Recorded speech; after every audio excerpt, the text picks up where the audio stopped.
로마서가 참 방대하죠. 근데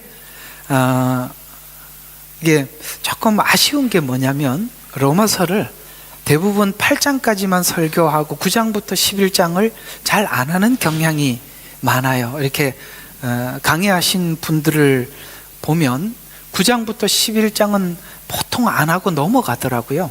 그리고 그냥 조금 더 한다면 8장을 하고 바로 그냥 여기서는 자기들이 필요한 것만, 9장부터 11장은 필요한 것만 설교를 하고 12장으로 넘어가 버리는데 굉장히 아쉬움을 느끼게 됩니다.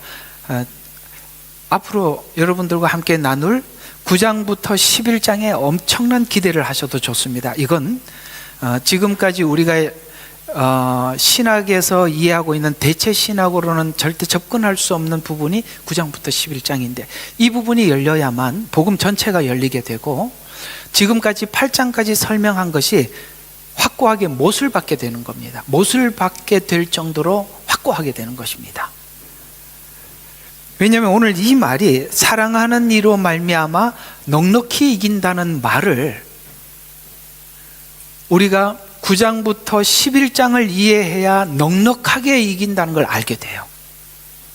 조금 이기는 게 아니라 이 복음은 여러분들이 어떤 상황이 와도 충분하게 극복하고 이길 만한 은혜가 우리에게 이미 주어졌다, 이렇게 설명하고 있는 셈이거든요.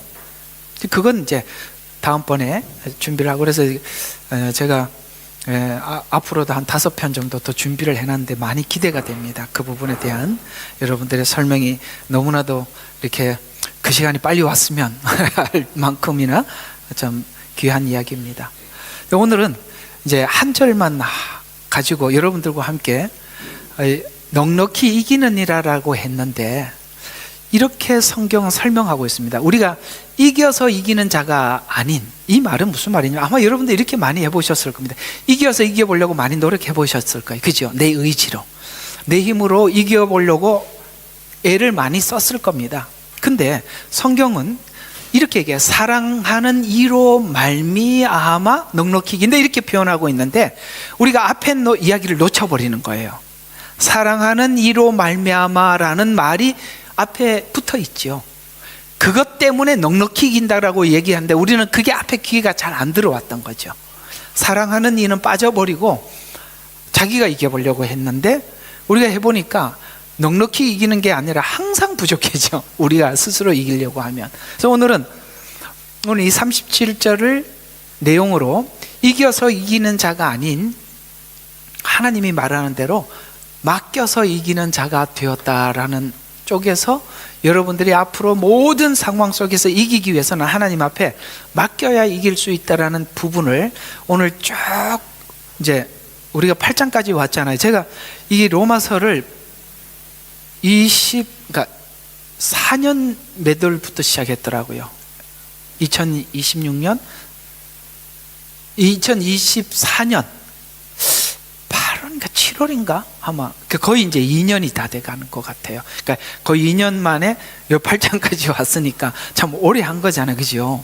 근데 이 앞에 이야기들을 전체 이렇게 총망라를 해보면 우리가 사랑하는 이로 말미암아 넉넉하게 이긴다는 것을 우리가 이제 삶의 현장으로 나가야 되니까 이제 이 부분에 대해서 우리가 한번 정리를 하셔서 이제는 여러분의 의지로 싸우지 마시고 사랑하는 이로 말미암아 넉넉히 이기는 이김이 뭔지를 우리가 한번 살펴보려고 하는 것인데요.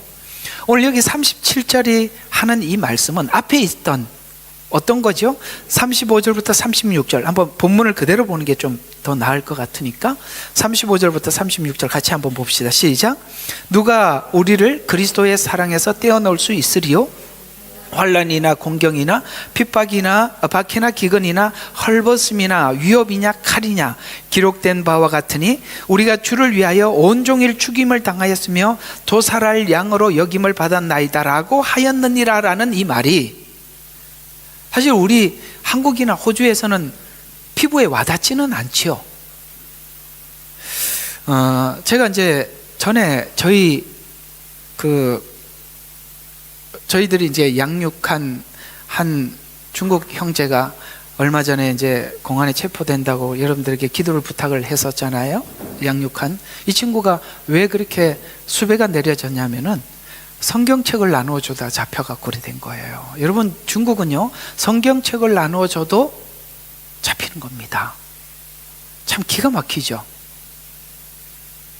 성경책 나누어주는데 그게 무슨 죄가 됩니까? 그러니까 우리가 이렇게 하러 가도 전도지가 있다던가 혹은 성경책이 있으면 심각한 범죄가 되는 거거든요. 외국인도 마찬가지예요.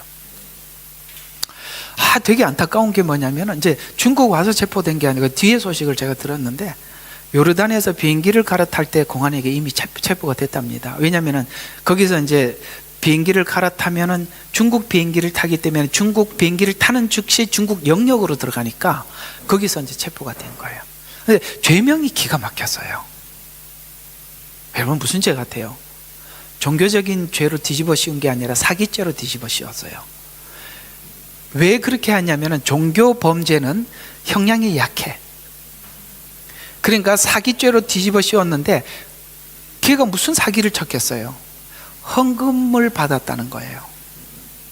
여러분, 우리가 하나님 앞에 헌금을 자진해서 하는 거잖아요. 그걸 가지고 중국은 그냥 너 이제 앞으로 사기죄로 뒤집어 씌울 거야 하면 그냥 사기죄가 되는 거예요. 필요 없어요. 그 사람의 범죄가 어떠냐 그 조사 필요 없어요. 야, 쟤는 저걸로 해서 형량을 높여 그러면 높이는 거고, 낮춰 봐줘 그러면 다 봐주는 겁니다. 법이라는 게 없어요. 우리나라 보세요. 그렇게 돼 가잖아요. 법이 없어요. 그런 거예요. 그래서 참 안타깝게 그걸 이제 쭉 올렸는 게, 왜 우리가 모두 다 왜 사기죄가 되지? 얘가 무슨 잘못했나 이런 생각을 하니까 이제 그걸 올렸더라고요. 그걸 헌금을 가지고 이렇게 해서 형량을 높이려고, 그거는 형량이 높거든요. 그러려고 그렇게 이제 뒤집어 씌웠다라는 얘기 듣고, 참 이렇게 비인도적인 나라가 이렇구나. 여러분, 이것뿐만 아니라 이 무슬림 쪽에 있는 이 사람들도 종교경찰이라는 게 있잖아요. 오늘 왜 이런 이야기가 나오느냐면, 우리가 예수를 믿으면 우리는 편안한 이런 곳에서는 기복주의로 가는 거예요. 그거는 원래 성경이 말하고 있는 내용과 다른 겁니다. 왜 오늘 복음을 설명을 해놓고 왜 이런 말을 썼겠어요? 환난, 공경, 박해, 기근, 헐벗음, 칼, 이런 말들이 왜 나오겠어요? 만약에 이것이 우리가 기복으로 갔더라면 아마 하나님이 이제 잘 믿으니까 너가 하나님께 너에게 여유롭게 하고 건강에 복을 주고 이렇게 할 거다라고 말이 나와야 정상인데, 놀랍게도 우리가 예수님을 구주로 영접해서 이런 것들이 찾아온다고 이야기를 합니다. 왜 이런 것들이 찾아올 수밖에 없냐면 여러 가지 이유가 있어요.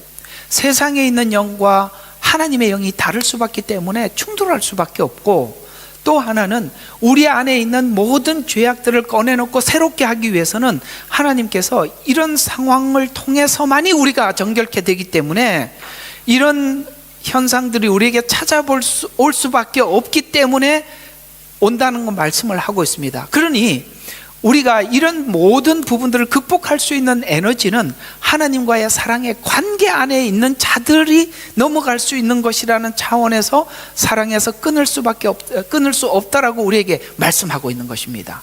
그런 측면에서 보면 온종일 죽임을 당하는 자 같다라고 표현을 하고 있는 이것은 한국과 호주 같은 이런 나라에서는 알지 못하는 일이지만, 실제 이런 핍박이 심한 나라에서는요 진짜 온종일 죽음을 당하는 어린 양같이 그렇게 살아요. 여러분, 그거 안 느껴보셨죠?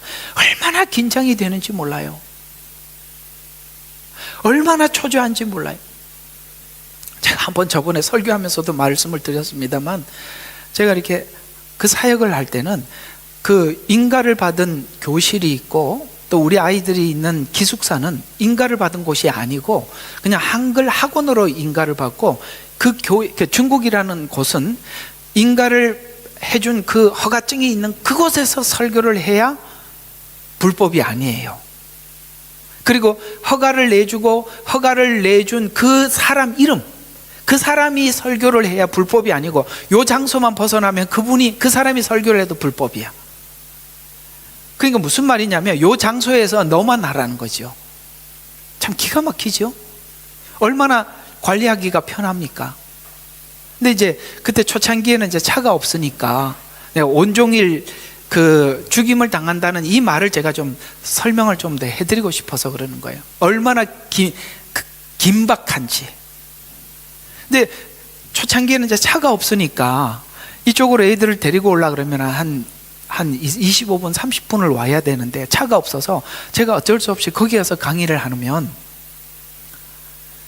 저 뒤에 이제 문이 저 앞에 보이니까 공안이 오는지 계속 쳐다보고 설교를 하는 게, 이게 교재를 보는 게 아니라 공안이 오는지.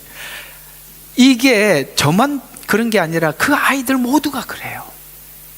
여러분, 이렇게 긴장된 신앙생활은 우리가 생각도 못하는 일이지만 실제 그런 속에서 사람들은 양육을 받고 있고 이 말씀 한마디 한마디가 절박하고 간절하고, 얼마나 이 말씀 한마디가 그들에게는 금 같은 말씀인지 그 한마디를 놓치지 않기 위해서 얼마나 절박한지 몰라요. 오늘 여기 이야기입니다. 오늘 하나님께서 그런 상황 속에서도 그들이 신앙을 유지하는 것이 오늘 여기 보니까 압도적이고 초월적인 승리를 할 수 있을 만큼 복음은 넉넉하다라고 우리에게 말해주고 있는 겁니다. 핍박보다 하나님의 사랑이 훨씬 크다. 여러분, 그렇게 믿으시지요? 네, 어떤 것보다 은혜가 크다 라고 우리에게 말씀을 하고 있는 말로서, 고난이 사라진 것이 아니라 고난이 이런 상황에서 합력하여 선을 이루는 힘이 과거에 이 근거가 뭐냐면, 이미 하나님께서 우리가 죄인 되었을 때 아들을 보내셔서 십자가에 죽으셔서 우리를 구원하시는 하나님의 그 사랑을 믿는 믿음, 이게 이제 앞으로 9장부터 11장에서 나오는 이야기들이거든요. 우리 믿음의 근거가 뭐냐면, 사랑할 수 없는 나를 사랑했다는 것이고, 이미 죄인 되었을 때 하나님께서 아들을 보내셔서 십자가에서 우리의 구원을 완성하시고 우리를 부르셨다는 것이죠. 이런 것들을 우리가 생각해 볼 때마다 지금 주시는 은혜도 은혜지만,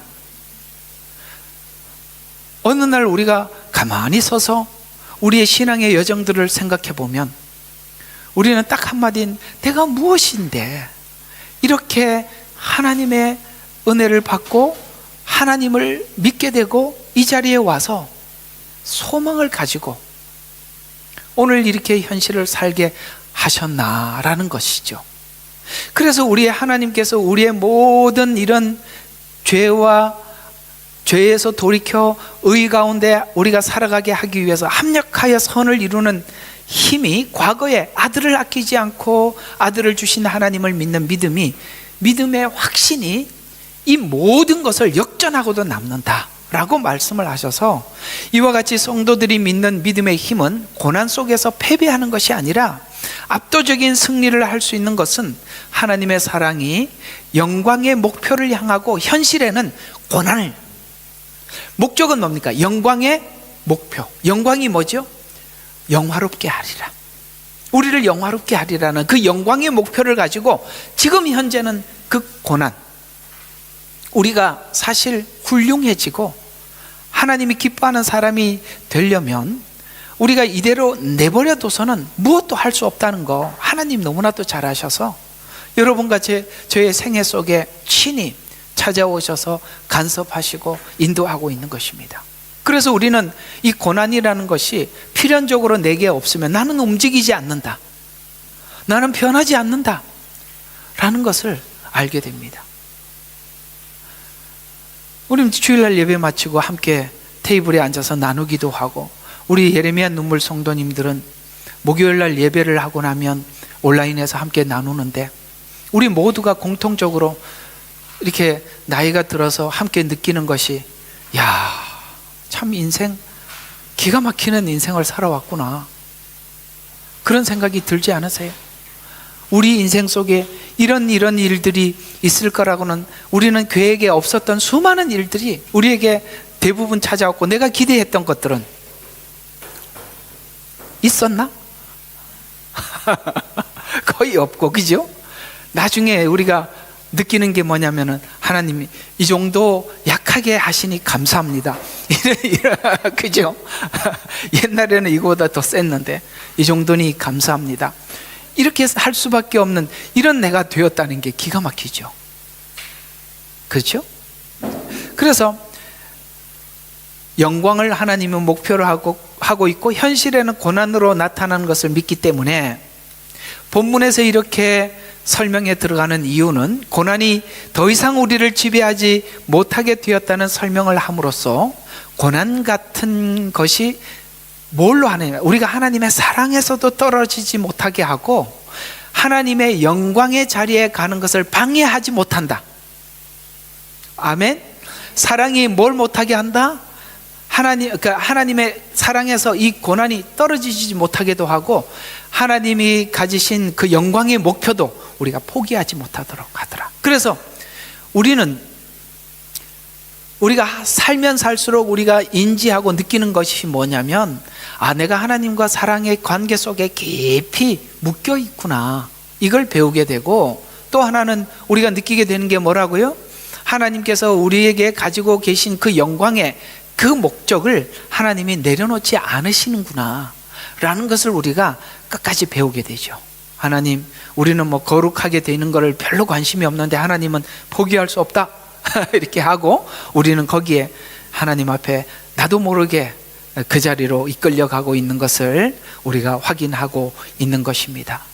오늘 또 우리 하나님께서 말씀하시는 대로 표현하자면 넉넉히 이긴다는 이 말은 간신히 넘을 정도가 아니라 압도적으로 완전히 승리를 거둔다는 말로서 실제 신자들은 하나님이 우리를 사랑하는 사랑의 깊이가 죽음을 초월한 사랑임을 알고 있습니다. 죽음을 초월한다는 것. 사실 우리가 죽음이라는 것을 세상 사람들은 꼭 그 상대방에게 싸우고 뭘 할 때 최고 마지막에 뭐라, 죽을래? 그러잖아. 느닷없이 말을 했나? 그죠? 너 죽을래? 그게 왜냐면 끝이거든. 그럼 우리는 죽을래 그러면 죽여줘. 왜? 우리는 그 뒤에 약속을 믿잖아요. 우리 정말 잊을 수 없는, 제가 이렇게 자주 그 이야기를 하지만 그 이란의 청년 마지막 교수형 당하기 전에 그 웃음을, 누가 그 교수형한테 앞에서 그렇게 웃음 지을 수 있겠어요? 안녕. 그것도 그 청년이 그냥 청년이 아니라 자녀가 있는 아버지라 했대요. 웃으면서 뒤에 나중에 보자 천국에서. 죽음을 초월한 사랑, 넉넉히 이기느니라. 그건 부활과 재림과 영원한 하나님의 약속을 믿지 않고는 결코 이 말을 우리가 담을 수 없는 이야기들이에요. 그래서 왜 성경은 이렇게 강력한 표현을 하는가 하면은 구원에 대한 설명을 강력한 표현으로 구원을 설명하는 것을 마무리하려고 하느냐면은 세상이 이해하는 승리의 지점과 성경이 말하는 승리의 지점이 서로가 완전히 다르기 때문에 그렇습니다. 세상이 말하는 승리의 지점은 세상적인 성공이겠죠. 그렇죠? 그럼 세상적으로 좀 성공을 하면 그 사람이 총리를 한다든가 대통령을 한다든가 뭘 하고 나면 그래도 죽고 난 뒤에도 죽었다고 소식이라도 신문에 내죠. 그죠? 아니 그 뭐 죽어갖고 묘를 잘 쓰면은 그 뭔 소용이 있어요? 썩은 건 마찬가지잖아요. 국립묘지에 가서 그 썩은 시체 앞에 가서 무슨 그 뭐라 그러죠? 참배하면 뭐하냐 이 말이에요. 아무 의미가 없지 않습니까? 세상의 승리는 그렇게 세상에서 뭔가를 이렇게 얻는 것을 승리라고 하지만 기독교의 승리는 고난을 통해서 우리가 그리스도 안에서 우리가 만들어져 가는 것을 성경은 승리라고 말하고 있는 것입니다. 전혀 다른 각도에서 우리는 마지막 지점을 보고 있는 것이죠. 하나님을 섬긴 결과가 고난과 핍박을 받으면 우리가 이렇게 생각할 수 있어요.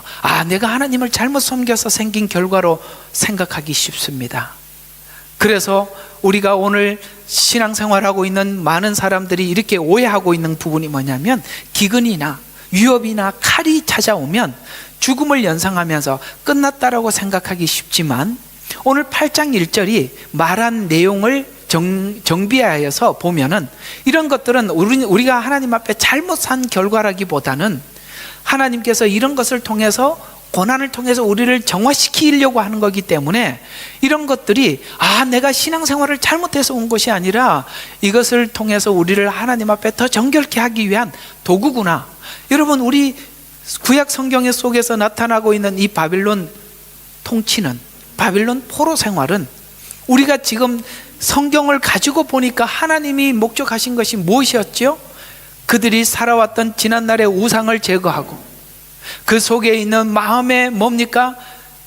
마음의 죄를 씻고 정결케 하기 위한 하나님의 방식이라는 사실을 알고, 처음에야 선지자들을 통해서 죄를 지적하는 것 같아 보였지만 그것이 말로 해결이 안 되니까 하나님이 몸소 격계해서 해결하고자 하는 하나님의 의지라는 것을 우리가 알듯이, 그것이 단순히 정죄로 끝났더라면 그들이 그 벌 받는 것으로 끝이 났을 텐데, 놀랍게도 바벨론 포로 생활을 하고 돌아와서 달라진 것은 그들이 정결해졌다는 것이죠. 이해가 갑니까? 우리가 실수를 해서 그렇게 하나님 앞에 혼날 수는 있지만 그 결과가 뭡니까? 정결이라면 아멘이죠. 바로 그걸 이야기하는 것입니다. 왜요? 오늘 로마서 8장 1절이 그렇게 시작했어요. 그리스도 예수 안에는 정죄함이 없다라고 했기 때문에 찾아오는 환난도 고난도 기근도 정죄의 결과가 아님을 밝혀서, 삶에서 도살할 양 같은 삶을 살더라도 이미 승리한 자로서의 자신감, 그 자신감을 가지고 살라는 뜻으로, 대적자도 없고 정죄할 자도 없는 상태에서 맞이하는 고난이라면, 이제 하나님께서 아들을 주시는 그 마음으로 우리를 대하셔서 승리하도록 넉넉히 제공한다는 사실을 알려 우리로 하여금 승리하도록 안내하기 위함이라는 것이죠. 그래서 이것을 위함인데, 오늘 여기 8장 37절에 사랑하는 이로 넉넉히 이긴다는 말은 우리의 믿음이 우리 믿음이 아닌, 아까 말씀드린 사랑하는 이가 전제가 돼요. 그러니까 결국은 우리가 모든 것을 승리하는 에너지는 어디로 나요? 하나님과의 사랑의 관계의 깊음 속에서만이 이해될 수 있음을 우리에게 선포하고 있어서, 이것을 믿는 믿음의 강도만큼 있는 것이라고 말씀하셔서, 신자의 믿음과 안전과 행복은 내가 얼마나 잘 믿느냐가 아니라 나를 향한 하나님의 사랑이 얼마나 내 안에 확고하냐에 달려있다고 성경은 못을 받고 있는 것입니다. 이렇게 매일 도살할 양과 같이 고난을 받는 교회를 가서 성도들을 바라보면, 그 찬양이라는 것이, 찬양을 부르는 그 어떤 나라마다 분위기가 있어요. 예를 들어서 저기 이란이나 중국 같은 데는 고난과 핍박과 승리, 이게 대부분 주제예요. 왜? 삶이 그러니까. 근데 여기서 넉넉하게 사는 우리들에게 고난과 핍박과 승리 이런 걸 가지고 부르면은 이게 잘 와닿지를 않아. 왜? 무슨 고난이 있어 봐야 뭐 일주일 내내 청소하고 일하고 돌아온 것밖에 없으니까. 진짜 그들은 실제 몸소 그걸 겪지 않습니까? 그런 것처럼 여러분, 이 안에서 결국에는 우리가 굉장히 어려움을 당해보면 모든 승패는 하나님과의 사랑의 관계의 깊이에 의해서 모든 것이 결정난다는 것을 우리가 알 수 있는 것입니다. 물론 여러분, 우리가 살아가고 있는 이런 곳이 녹록지 않다는 것은 아니에요. 힘든다는 건 압니다만, 그러나 정말 어려운 것은 핍박을 받는 이곳에서는 본인의 마음을 긴장을 하지만, 이런 곳에서는 스스로 긴장하지 않는데, 사실 이렇게 편안한 상태에서 우리 신앙을 유지한다는 것은 진짜 어려운 일이에요. 더 어려운 일이에요. 그래서 사랑이 얼마나 확고하냐에 달려있다고 분명히 못을 받고, 우리에게 부탁하는 것이 감정이나 환경이나 재난이나 병이 들었을 때 잊지 말아야 할 것은 하나님께서 부르시고 의롭게 하시고 영화롭게 했다는 사실을 잊지 말고 살라는 뜻에서 8장은 정리해 가고 있습니다. 왜요? 이런 모든 것을 통해서 합력해서 선을 이루시는데, 목요일날 제가 설교를 했나 보면 목요일날 했던 것 같아요. 꼭 사람들이 어디 가서 이런 걸 깨닫게 되냐, 여러분 욥기 14장이 인간이 생각하고 있는 철학의 끝에서 생각하는 거예요. 욥기 14장을 쭉 읽어보면 그렇게 해요.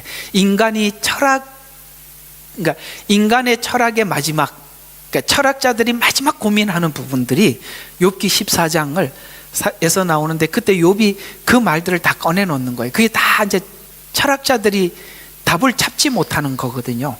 근데 이 14장에서 인간이 생각할 수 있는 인생에 대해서 이 정점에 와야 그 다음 너머를 가는 거예요. 이해가 가요? 신학과 철학의 차이는 뭐냐면, 철학의 끝은 그래서 철학은 신학의 시녀다. 혹시 학교 다닐 때 공부를 안 했구나. 그렇죠. 시녀란 말은 거기까지. 자, 예를 들어서 율법은 몽학 선생이다. 그걸 넘어서야 누구를 만나죠? 예수님을 만나듯이.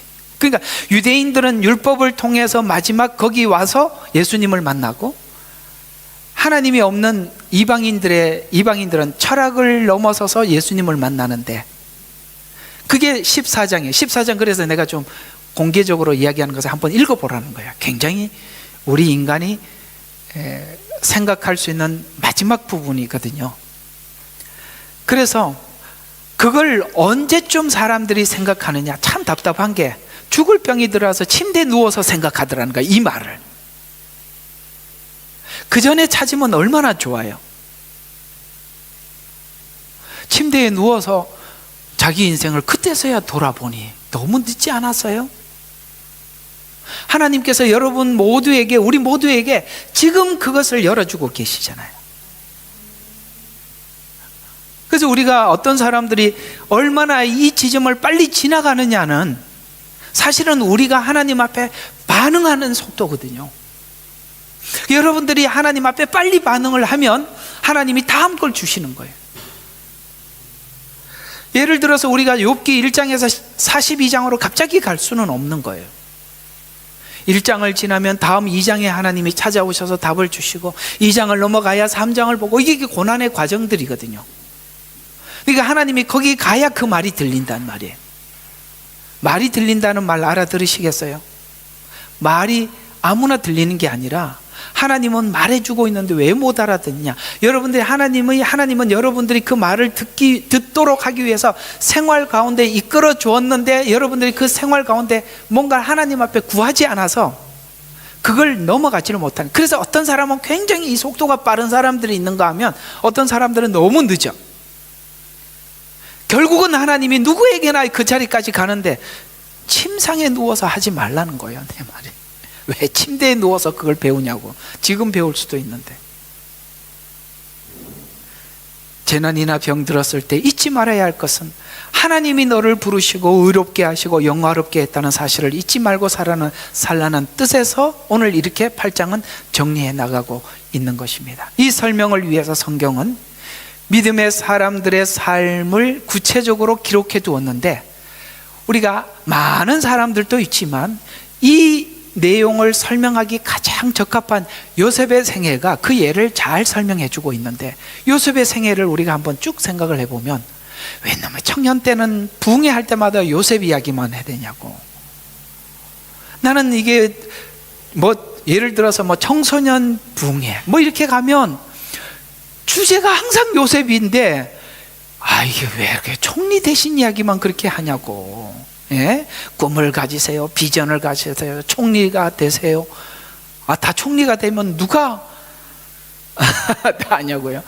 그거 다 헛바람 집어넣는 거예요.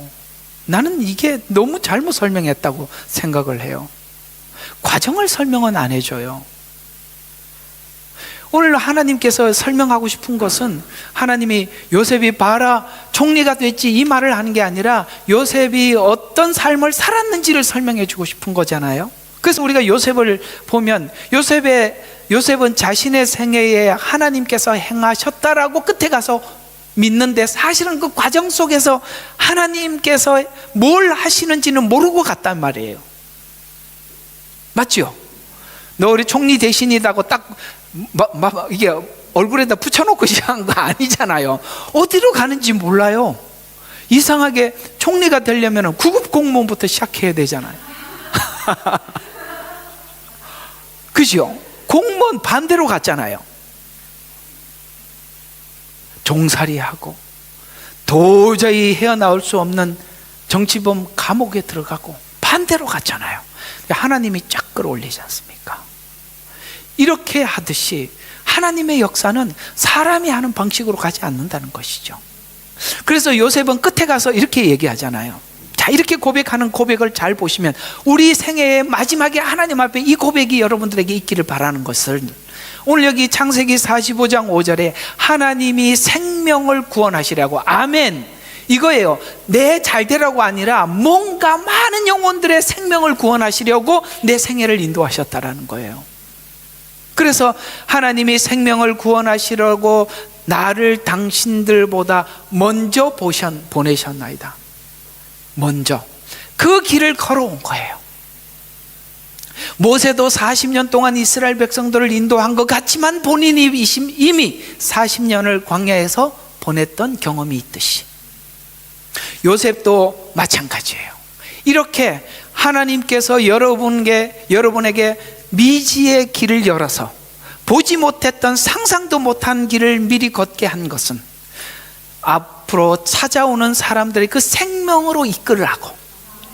만약에 이렇게 이 길을 걸어가 보지 않았더라면 채색 옷을 입는 것이 복이다, 아버지 사랑받는 게 복이다라고 속았을 텐데, 그가 형들에게 배신을 당하고 팔려 종살이하고 감옥에 갇혀서 하나님이 개입하셔서 그 자리를 올려놓으심으로 당신들이 걸어가야 할 길이 이런 길이요라고 말을 해줄 수 있도록, 바로 하나님은 어디에 관심이 있었다고? 생명에 관심이 있었다는 거예요. 그래서 생명을 구원하시려고 나를 당신들보다 먼저 보내셨나이다. 요셉의 형제들이 요셉을 판 사건을 요셉에게 합력하여 선을 이루기 위한 방법이었다고 고백하는 이 고백을 잘 들어보시면, 이는 고난이 하나님의 선에 복종하게 된 이것이 구원을 위한 계획이라고 나중에 깨닫게 되는데, 형들을 구하려고 형들이 요셉을 해하려고 했다는 것으로 이해하기 시작하는 거예요. 여러분들에게 마치 요셉에게 해를 가했듯이 여러분에게 해를 가하고 있는 어떤 사람이 있다면, 요셉과 같이 이게 하나님의 도저히 내가 상상할 수 없는 길이었지만 하나님이 예비한 섭리였구나. 이상하게도 우리 믿음이 하나님을 경험하고 체험하려면 예수님에게도 엄청난 반전이 있었잖아요. 예수님을 따라다녔던 수많은 사람들이 어느 날 대제사장들 앞에 서서 사람들에게 대제사장이 예수님을 앞에다 두고 묻습니다. 이를 어떻게, 무슨 죄를 뒤집어 씌울까? 아니, 멀쩡한 사람을 죄를 뒤집어 씌우는 거예요. 여러분, 악은 그런 거예요. 없는 죄를 뒤집어 씌우는 거. 아까 그랬잖아요. 뒤집어 씌우면 그렇게 해, 그러면 하는 거예요. 그게 악이라는 말이에요. 그래서 사람들이 이런 죄요 저런 죄요 하려겠다는, 그걸로는 형량이 약해. 그래서 누가 그러지요. 성전을 헐라 3일 만에 이거는 사형죄다, 됐다, 이걸로 하자. 이게 악한 자들이 하는 방식이라고요. 그래서 예수님은 그 죄를, 그건 사실 빌라도에게는 사형죄가 아니고 로마 법정에서는 사형죄가 아니거든요. 그러나 유대인들에게는 그게 사형 판결이에요. 그러나 자기들은 사형 판결을 내릴 권한이 없으니까 끌고 가서 압력을 넣는 거죠. 예수님이 가졌던 반전이 그거예요. 수많은 사람들이 예수님을 따라다니면서 은혜를 받고 그랬습니다만, 어느 날 갑자기 완전히 다른 사람으로 돌변해서 야, 무슨 죄가 있는지 한번 끄집어내봐라 그랬더니 막 끄집어내지를 않나. 빌라도는 아니라고 외치는데도 사람들이 그 선동에 의해서 바나바를 놔주고 예수님을 십자가에 못 박으소서라는 이런 반전들을 아마 여러분들 생애 속에 겪었을 수도 있어요. 어쩌면 사람들이 이렇게 돌아설 수 있나? 어떻게 이렇게 다른 사람의 다른 얼굴이 돼서 내게 다가오나? 예수님을 따라다니면서 그렇게 은혜를 받았던 사람들이 어느 날 이렇게 원수 같은 사람이 되었을까? 라는 반전들 말이에요. 여러분들 그런 반전이 여러분에게도 있었나? 아멘? 있을 겁니다. 그거 없이 어떻게 주님께서 그걸 넘어가셨는지 어떻게 그걸 우리가 아직 신앙이 깊지 않을 때는 부딪혀 싸우려고 하지만 하나님께서 이걸 음미하라고 하시는구나, 이걸 내가 깊이 맛보라고 하는구나 라고 생각을 하는 순간 우리는 그걸 극복하려고 몸부림칠 때 주님께서는 여러분을 위해서 뭘 참으셨는지 뭘 견뎠는지 그때서야 와닿는 겁니다.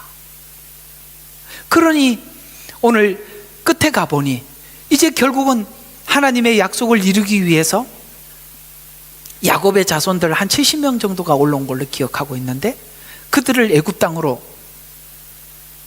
들어올 수 있도록 그렇게 하나님이 발판을 마련해서 고센 땅에서 이스라엘 백성들이 양육되듯이 그걸 발판을 준비하기 위해서 요셉을 미리 보내기 위해서 스스로 안 가니까 종이 돼서 팔려. 아시겠어요?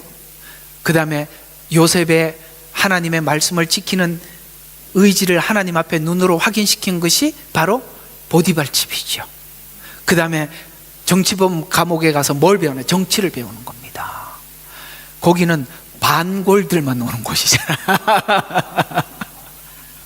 이해가 가죠? 바로인테 한마디 했다가 온 사람들이잖아요. 거기서 정치를 배우는 겁니다.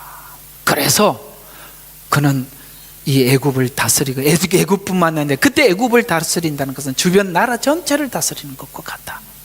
하나님이 그걸 배우셔서 바로가 보니까 하나님의 지혜가 있어요. 야, 나는 이름뿐이고 네가 통치를 해라고 모든 걸, 정권을, 그 반지를 주는 거예요. 그 모든 것을 결정을 네가 하라는 거예요. 그거 왜 그렇게 됐겠어요? 여러분 있잖아요, 고난이 그렇게 우리를 만들어내지만 사람이 철이 안 드는 거예요. 포항 가야 철이 드는 게 아니라 그렇게 해야 철이 든다고요.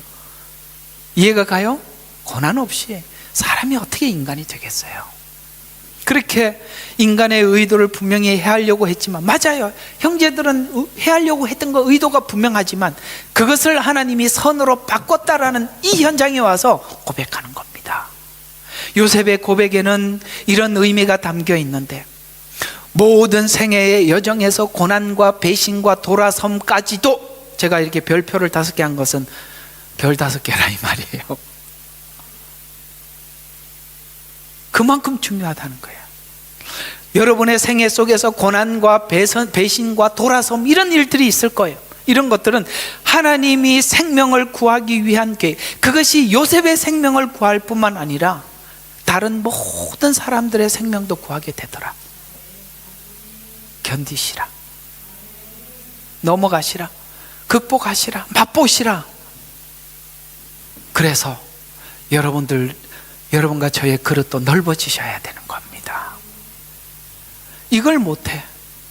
율법적인 이해 속에 있는 사람들은 절대 못하는 일이죠. 예수님께서 율법으로 구원을 하셨더라면 아마 심판을 하고 끝을 냈을 겁니다. 예수님이 이 땅에 오셔서 은혜로 구원하시기 위해서 그 모든 것을 견디시고 넘어가셨던 것입니다. 하나님이 생명을 구하기 위한 계획이었습니다 라고 선언하는 것입니다. 고난이 요셉의 채색 옷을 벗게 했고, 하나님의 음성을 들을 수 있게 했고, 이런 과정에서 지혜를 갖게 했다는 뜻입니다. 뭘 했어요? 채색 옷을 벗게 했다. 이게 뭐라고 생각하셔요? 여러분, 채색 옷이, 여러분들에게 채색 옷이 뭐죠? 공주병,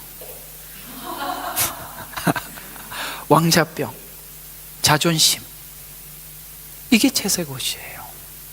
교회 다니면은 사람들이 그거 위에는 별로 없어. 조금만 기분 나쁜 소리를 하면은 그것 평생 잊지 못해. 아니, 설교 한마디는 그렇게 잘 잊어먹으면서 그 자존심 상하는 말 한마디는 평생 잊지는 못하니 이 아직도 채색 옷을 못 벗은 거 아니겠어요? 여러분, 이 채색 옷이 그냥 벗겨질 것 같습니까? 이런 심한 과정 아니고는 우리 자신을 못 내려놓습니다. 그래서 채색 옷을 벗게 했고, 그 다음부터 하나님의 음성을 듣게 한 거예요. 여러분, 이렇게 쭉 가다 보니까 하나님의 음성에 집중할 수밖에 없었어요. 그래서 꿈을 꿨는데 아마 그 감옥에서 꾼 꿈이 개꿈으로 여겼을 거예요. 하나님의 음성을 들을 마음이 없었더라면. 그걸 포착을 하잖아요. 음성을 들을 줄 알잖아요. 왜요? 하나님께 귀가 열려 있었던 거거든요. 그거 누구든지 그렇게 열리는 게 아니에요. 설교 아무나 듣는 게 아니거든요. 거기까지 와봐야 듣는 거예요. 그래서 채색 옷을 벗게 했죠. 하나님의 음성을 듣게 했죠. 그러면서 나도 모르게 뭐가 생기더라? 하나님의 지혜가 생겨가더라는 거예요. 바로 이것입니다. 하나님이 이런 목적을 가지고 여러분과 저의 생애를 이끌고 있다는 것에 대해서 그저 받아들이시고 감사하라는 것이죠. 하나님께서 준비하신 미래와 미래의 예언, 지금 하나님께서 이걸 했더니 나중에 애굽이 지금 풍년일 때 누가 알겠어요? 흉년이 올 거라고 아무도 몰랐어요. 그래서 하나님의 음성을 듣는 요셉은 지금은 당장 풍년이나 조금 있으면 흉년이 올 거를 너무나도 잘 알기에 창고를 크게 짓고 저축을 했던 것이죠. 이게 무슨 말이냐면, 여러분 있잖아요, 예언서를 이야기하는 거예요. 예언서는 하나님에 대해서 믿음이 없는 사람들은 예언서를 보지도 않아. 그렇게 예언이 미래에 하나님이 이런 계획을 가지고 있다면 웃기는 소리 하지 말라고 하는 거예요. 예언서는요, 복음에 대해서 하나님에 대해서 확신이 없는 사람들에게는 예언서가 의미가 없어. 그래서 예언서가 안 들려지는 거예요. 예언서는 누구나 듣는 이야기가 아닙니다. 하나님에 대해서 확고하게 이렇게 연결되어 있지 않으면 예언서만큼은. 그래서 우리가 한국 교회를 조사를 해봤더니 예수님께서 다시 오신다고 믿냐 그래도 반도 안 돼요. 이 성도들이 반도 안 믿어요. 무슨 그런 회개망측한 소리를 하냐 그래요. 회개망측, 무슨 예수님이 천년왕국 무슨 그런 소리가 있냐. 안 듣습니다. 그게 바로 지금 요셉의 그 믿음을 보면 하나님께서 지금까지 인도하셔서 그까지 도착을 하다 보니까 하나님의 인도하심이 너무나도 세밀한 걸 아는 거예요. 그래서 하나님의 음성을 듣다 보니까 미래에 흉년이 올 거라는 말을 요셉은 믿고, 누가 그걸 창고를 크게 짓고 준비를 하겠어요? 바로 예언까지 믿는 거예요. 예언은 그래서 여기까지 와야 예언서가 열리는 겁니다. 그림이 보여지시죠? 그래서 예언을 따라 준비하는 지혜까지 생겼다라고 하면서 이것이 요셉의 형제들을 구원하는 준비된 것이라. 그것이 요셉 자신만을 구원한 게 애굽을 구원하고 그 다음에 형제들을 구원하고 온 나라를 구원하잖아요. 이것이 바로 예수님이 간 길이요, 하나님의 사람들이 가야 할 길이죠. 그래서 요셉의 생애를 보면 더 깊은 고난 속으로 들어간 것을 알 수 있는데, 노예에서 감옥으로 그럼에도 불구하고 넉넉히 이길 수 있는 것은 그가 하나님께 붙들려 있었기 때문이라고 성경은 말씀해 주고 있는 것입니다. 한 사람의 고난의 여정의 승리의 결과가 결국은 수많은 것을 만들어냈죠. 기근의 때를 면하게 했고, 가족 단위에서 민족 단위로 성숙한 확장케 했고, 그 다음에 고센 땅에 거하게 해서 애굽의 문화로부터 공동체를 보호하고. 여러분 놀랍지 않아요? 그 한 사람의 길이 기근, 확장, 보호까지 엄청난. 그러니까 여러분들의 이 인도하시는 이 걸음들을 우습게 생각하지 말라고요. 그건 여러분 자신만을 위한 것이 아니라 여러분을 향해서 달린 수많은 사람들을 위해서 하나님 준비하고 있는 것이라고 생각하면, 이렇게 생각합니다. 나인데 식구들이 많이 딸려있다. 아시겠어요? 여러분들에게 식구들이 많이 달려있다. 이렇게 생각을 하면 여러분들이 훨씬 더 수월하게 갈 겁니다. 그래서 요셉은 이렇게 고백을 하죠.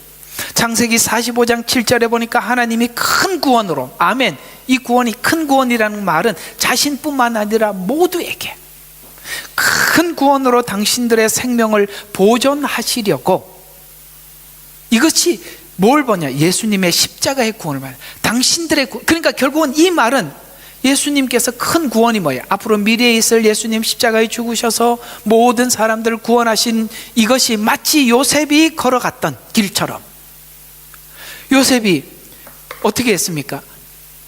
팔리잖아요. 형제들에게 이건 어떤 예표냐?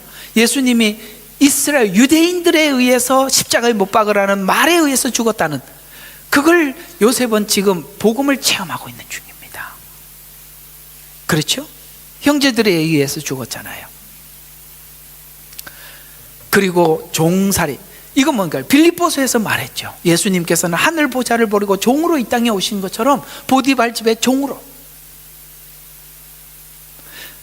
이 요셉의 생애가 쭉 보면 결국에는 바로의 총리 되시는 거, 하나님 우편 보좌에 같은 말들이란 말이에요. 이 모든 시스템이, 모든 걸음들이 예수님이 걸어갔던 그 모든 그대로 걸어서 그 자리에 가보니까 미래에 있을 예수님의 사역의 눈을 확 몸으로 체험한 거예요.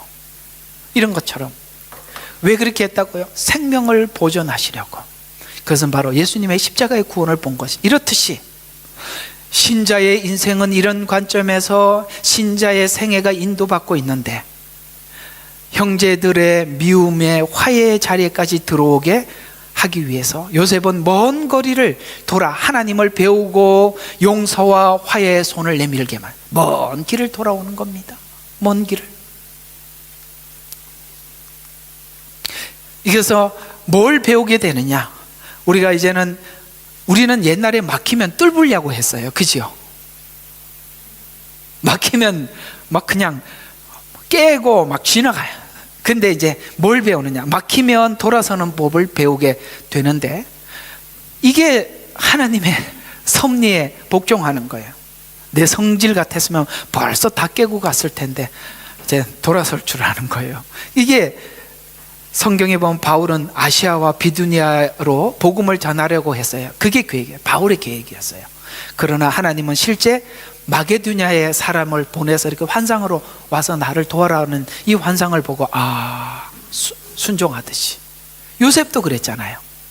하나님이 보여주시는 대로 갔고, 그래서 실제 마게도냐로 인도하듯이. 사도행전 16장 6절과 7절에 보면 성령께서 아시아의 말씀을 전하지 못하게 하거늘 예수의 영이 허락하지 아니하는지라.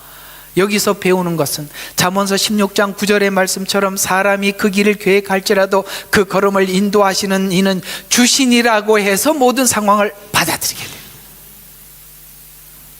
그래서 여러분, 이 부분에 대해서 여러분들 많이 바뀌었을 거예요. 그죠?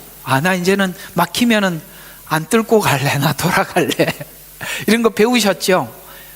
그게 잠언서 이 말씀이 진짜 삶이 된 거거든요. 그래서 여기서 하나님께서 막지 않았더라면 아시아로 갔을 것인데 막으셔서 놀랍게 하나님은 유럽 선교를 시작하게 되었습니다. 이렇게 복음은 서진을 통해서 계속 진행 중이고 땅끝까지 가고 있는데, 이건 선교사들만 아는 비밀이에요. 이게 선교를 연구를 해보니까 신기하게 이 복음이 이렇게 굵직하게 움직인 경로를 보니까 서진을 했더라는 거예요. 아시아로 갔더라면, 바울이 아시아로 갔다면 동진을 했을 거예요. 예루살렘에서 봤을 때 아시아는 동쪽이거든요. 근데 유럽은 서쪽이에요. 지금 이게 그 얘기예요. 마게도냐는 서진이거든요. 아시아로 가려고 그랬는데 이쪽으로 가라 그랬어요. 그래서 바울이 이쪽으로 복음을 전했는데 유럽이 복음화되었어요. 그리고 유럽이 어느 정도 복음이 막을 내리자 영국으로 갔어요. 그게 또 서진이에요. 근데 영국에서 봤을 때 서진은 미국이에요. 청교도들이 미국으로 갔어요. 미국이 봤을 때 대한민국은 또 서진이에요. 대한민국이 봤을 때 중국은 또 서진이에요. 지금은 중동에 보고, 그러니까 정확하게 이렇게 돌아서 예루살렘으로 돌아가는 거예요. 이게 참 신기했어요. 그리고 또 하나를 발견한 게 있는데, 인도에 가면은 실리구리라는 지역이 있어요. 실리구리. 그 지역이 참 신기하게, 옆으로 가면 방글라데시, 위쪽으로 올라가면 네팔, 밑으로 내려가면 인도, 부탄, 예, 북쪽으로 가면 부탄, 이쪽으로 가면, 서쪽으로 가면 인도, 이렇게 아주 희한한 교차로 같은 곳이에요. 거기 이제 인도라는, 국명은 인도인데 그 지역에 딱, 여기서 사실은 네팔까지 가는데 몇 시간 안 걸려요. 방글라데시도 얼마 안 걸려요. 정말 신기한 곳이에요. 그래서 이 지구상에서 가장 중요한 복음을 전해야 될 지점이 어딘가 하고 선교사들이 연구하다 실리구리라는 걸 알게 되었어요.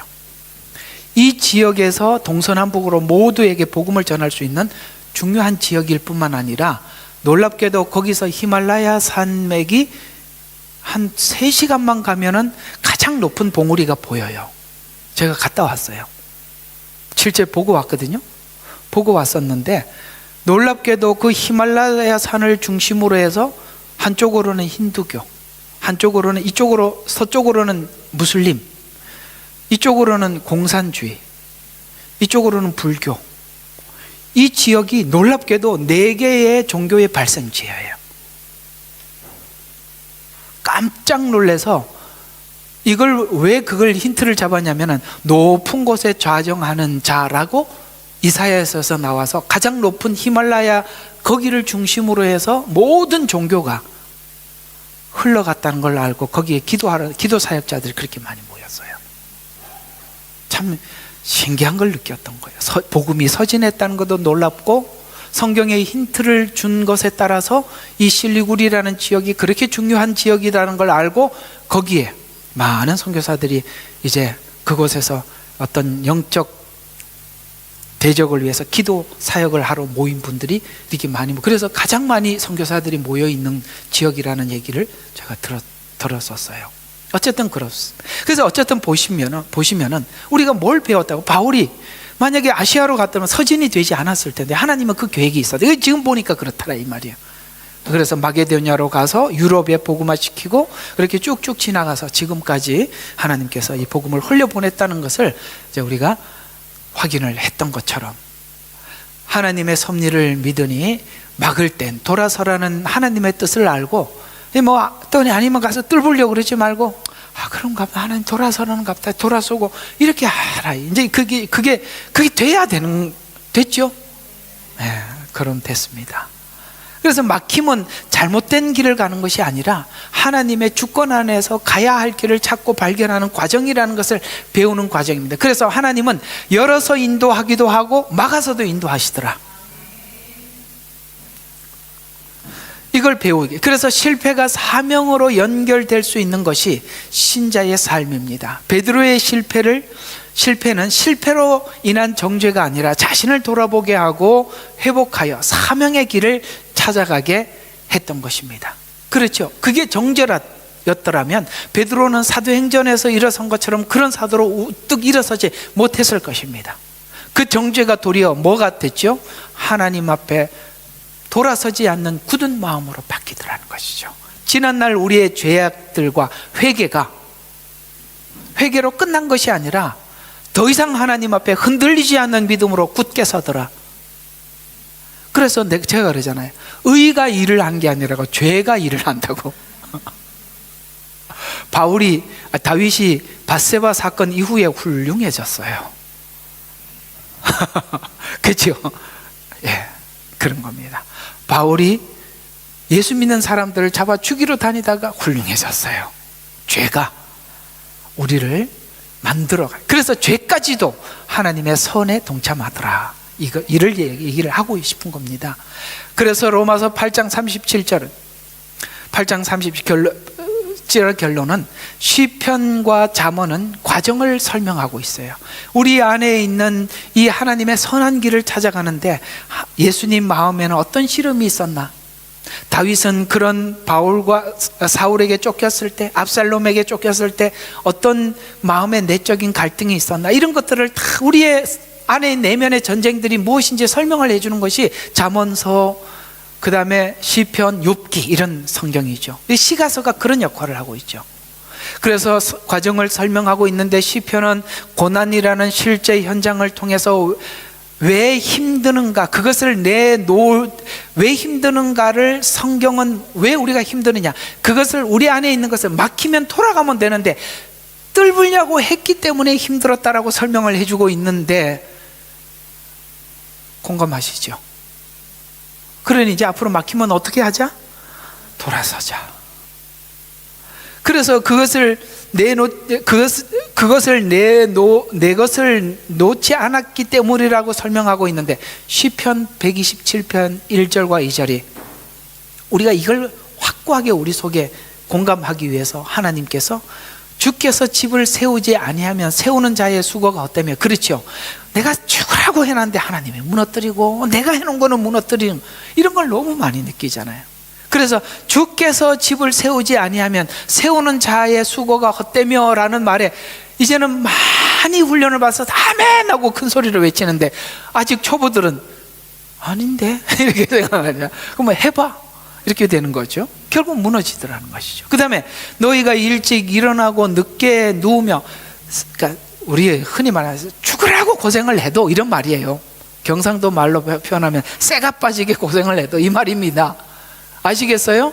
그래서 일찍 일어나고 늦게 누우며 수고의 떡을 먹음이 헛되도다. 맞아요. 이렇게 만들겠더라는 것이죠. 내가 한 거 다 무너지더라.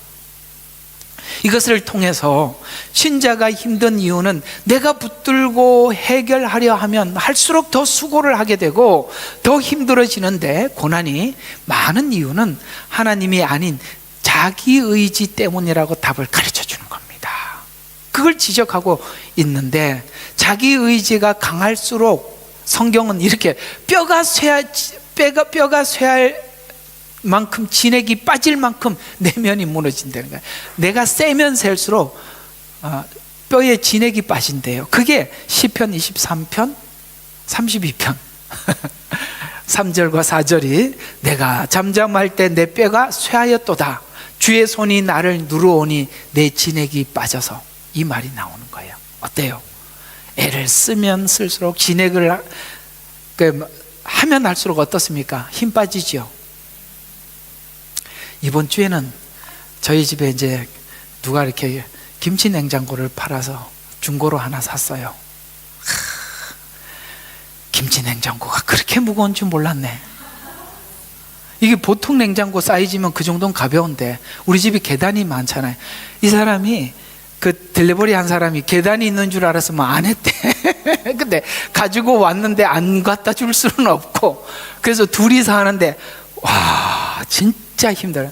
내가 오늘 네가 뼈가 진액이 들어, 아무리 밀어도 안 가. 그래서 억지로 올리긴 했습니다만, 진짜 우리가요 살아보면은 힘 써도 뭐 안 되지, 그죠? 우리가 힘을 써도 용을 써도 아무리 애를 써도 해놓으면 원상복귀 해놓으면 원상복귀. 나중에 남는 거는 진액 빠진 거 외에는 아무것도 없어서, 그게 이제 중요한 거예요. 그래서 진액이 계속 빠져서, 진액이 다 빠져야 배우는 사람이 있고, 이거 아니구나 하고 눈치 빠른 사람이 있는데, 여러분 둘 중에 알아서 가지고 가시면 됩니다. 아시겠죠? 그래서 진액이 빠져서라고 말씀하고 있는데, 이런 교훈도 받는데, 자기 의지로 받은 것에 대해서 받고 난 후에 이상하게 내 의지로 애를 써서 그렇게 진액이 빠지도록 해서 뭔가를 받았는데, 이상하게 받았는데 영혼은 파리해져. 이런 것도 경험한 적 있죠? 자, 한번 봅시다. 그게 시편 106편 15절이거든요 그들에게 그들이 구하는 것을 주셨을지라도 그들의 영혼은 파리하고 쇠하게 되었다. 이게 무슨 말이냐면, 이스라엘 백성들이 물 없으면 물 달라고 그래서 하나님이 반석을 쳐서 물을 갖다 주고, 배고파요 그랬더니 만나를 갖다 주고, 고기 먹고 싶어요. 여러분 꽁고기가 얼마나 맛있어요? 소고기보다 맛있습니다. 쇠고기가 최고 맛있거든요. 그렇게 맛있는 걸 갖다 주고 먹어도 그들의 영적으로 영혼은 파리해지더라는 거예요. 이게 뭡니까? 기복신앙이 그래요. 기도하고 하나님 주신 걸 받아갖고 내 영혼이 하나님 앞에 찬양하고 살찔 줄 알았는데 내 영혼은 교만해지고 파리해지더라는 거예요. 그 얘기입니다. 그래서 그들이 영혼이 구하는 것을 주었대요. 그래서 하나님이 하도 달라 그러니까 줬어. 그래 주고 난 뒤에 점점점 신앙이 가라앉는 거예요. 그걸 받고도 여러분 반역하고 고라자손의 반역, 이런 반역들이 그걸 다 받고 난 뒤에 일어난 일이잖아요. 다 받고 난 뒤에도 뭐라 그러냐면 우리를 인도하시는 금송아지다 이러고 앉아 있으니 이해가 가요? 이런 것들이 우리 영혼에 도움이 되냐? 아니더라. 영혼은 파리하더라. 이게 라오디게아 교회가 그랬, 맞죠? 라오디게아 교회가 나는 부유하도다 풍성하도다 라고 했지만은 하나님이 보실 때는 뭡니까? 가난하고 가련하고 헐벗었고 이렇게 하더라는 것이죠. 라오디게아 교회가 얼마나 부유한지 몰라. 그래서 다 축복받고 부유했어요. 그러니까 나는 부유하다라고 했지만 영혼은 파리했다고 하나님이 진단하고 있듯이, 여러분 이런 것들이 우리를 하는 게 아니라 사실은 우리가 넉넉하게 살아가고 있는 이 시대보다 그렇게 없이 살고 힘들게 살았던 그들의 삶의 영혼이 훨씬 부여했다고요. 저는 옛날 우리 한국교회 부흥기 이야기를 들어보면 평양이 부흥의 성지 아니겠어요? 그곳에서 부흥회한다는 얘기가 들리면은 전라도 순천과 광양에서 보따리 싸들고요, 여러분 그 먹을 걸 참 여성분들 참 대단해요. 그걸 이고 끝까지 갔대요. 부흥회하러. 거기 가서 거기서 그 자리에서 자고 일어나서 은혜 받고 또 집에 돌아갔답니다. 새벽 예배했던 얘기 들어보셨어요? 눈 쌓인 산을 넘어서 새벽 예배에 왔다는 얘기. 온라인도 요새는 딱 들어오면 탁 앉아서 클릭 하나만 하면 오는데도 그것도 안 와. 아, 영혼이 풍성하구나.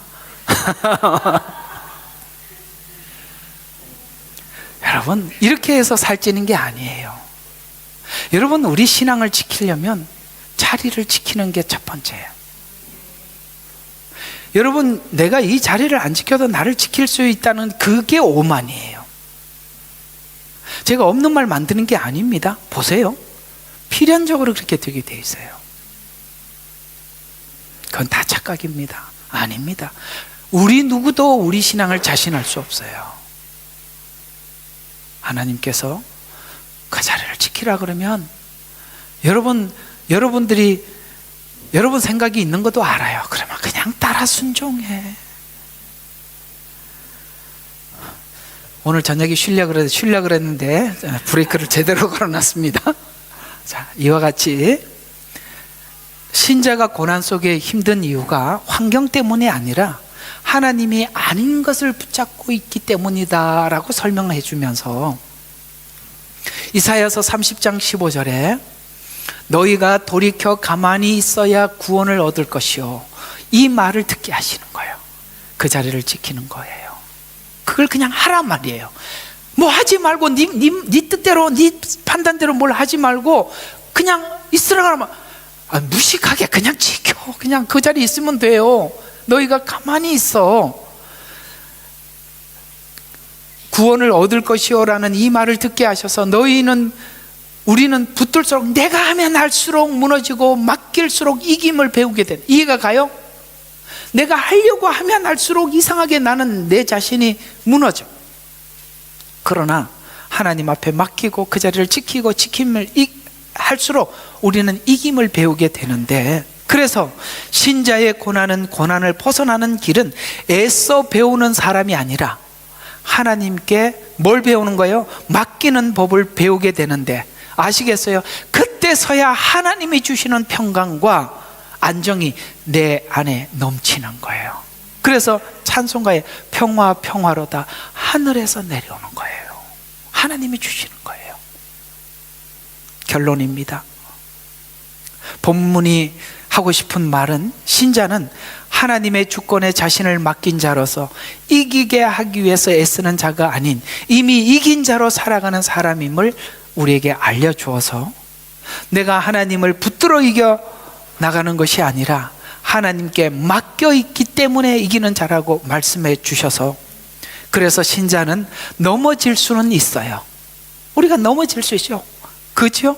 그러나 완전히 엎드려지지 않는 것, 그 자리를 지킬 때 우리는 이길 수 있는 것이 시편 37편 24절로 오늘 마무리를 딱 하면 이렇게 된 거예요. 그는 넘어지나, 아시겠어요? 우리는 넘어질 수 있어요. 그래서 넘어지나 완전히 엎드려지지 아니함은 주께서 그의 손을 붙드심이라. 야, 감사하지요. 아가서에 보면 이런 멋진 말을 합니다. 광야에서 올라오는 이가 누구인고, 멀리서 그 광야 같은 세상 가운데 올라가는 거야. 왜? 우리가 하나님이 나를 붙들고 있다는 사실을 믿는 믿음을 가진 우리들은 우리가 넘어질 수는 있으나 아주 넘어지지 않는 것은 그가 나를 붙들고 계십니다 라는 것을 인지하는 사람만이 일어서고 또 일어서는 것입니다. 오늘 이 말씀이 이제 복음을 설명하는 이 마지막 부분에 와서 이스라엘이 넘어졌어요. 이제 연결을 좀 시켜드리고 끊으려니까. 그래서 오늘 9장에 가서 이스라엘이 넘어졌다고 말합니다. 그죠? 넘어졌으나 아주 넘어지지 아니한 것은 하나님이 이스라엘을 붙들고 있기 때문이라는 말을 뒤에서 증거로 보내주는 겁니다. 기도하겠습니다. 하나님, 오늘은 우리가 이겨서 이긴 자가 아니라 하나님께 붙들려서 이길 수 있다는 사실에 대해서 우리가 확고하게 믿고 가려고 합니다. 지금까지는 내가 하나님을 붙들려고 애를 썼지만, 그러나 우리가 방법을 바꾸겠습니다. 하나님이 있으라는 자리에 있고 멈추라는 자리에 멈추고 막으면 돌아서게 하여 주시옵소서. 그것이 하나님 안에 있는 방식이라고 하니, 하나님, 이제 하나님이 선히 인도하시는 그 자리에 언제나 있게 하여 주셔서 그 자리에서 승리를 누리고 맛보는 귀한 성도들이 되게 하옵소서. 우리를 구원하신 예수 그리스도의 이름으로 감사하며 기도드렸습니다. 아멘. 예레미야의 눈물은 시대에 맞는 말씀 선포와 변질되지 않은 순수 복음을 외치고 있습니다. 함께 연결되어 하나님께 예배드리며 이 마지막 때에 하나님께 쓰임받길 원하시는 분은 카카오 채널로 연락 주시면 연락드리도록 하겠습니다. 고정 댓글에 채널 경고와 착제에 대비한 예비 채널과 제2채널 링크를 올렸습니다. 이 채널 또한 구독 부탁드리겠습니다. 감사합니다. 우리는 역사상 가장 중요한 시점을 지나고 있습니다. 하나님께서는 하나님의 일을 하시기 전에 사람을 준비시키셨음을 우리가 알고 있습니다. 하나님 말씀은 마지막 때에 대추수, 대부흥의 때가 있다고 분명히 예언하고 있습니다. 아멘. 하나님의 말씀이 그대로 성취될 것을 믿습니다. 예레미야 눈물은 잠자는 교회와 영혼을 깨우기 위해 노력하고 있습니다. 이 가슴 뛰는 일에 함께 하길 원하시는 분은 카카오 채널로 연락 주시기 바랍니다. 당신은 위대한 하나님의 사람입니다.